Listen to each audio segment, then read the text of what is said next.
I'm Rick Teifer, pastor of Beaver Lodge Baptist Church. We're going to take a quick look at Jesus in Psalm 8.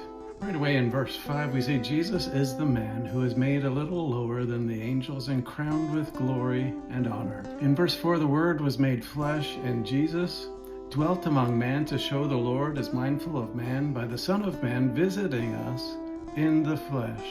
The Word became flesh and dwelt among us. In verse 3, the Word who made the heavens, the moon, the stars, humbled himself lower than the angels. And in verse 2, that was to silence the enemy and the avenger by giving his life, to put even death under his feet. In verse 6, Jesus was raised on the third day to dominion over the work of his hands, having all power and authority. And in verse 1 and 9, his name is excellent in heaven and also in all the earth, from which he saves his people.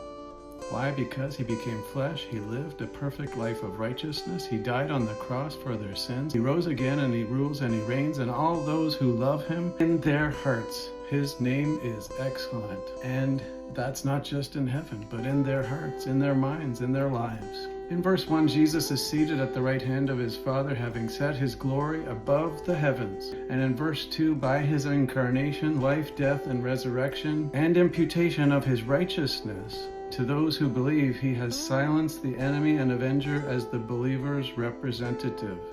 And so how good it is to see Jesus in Psalm 8.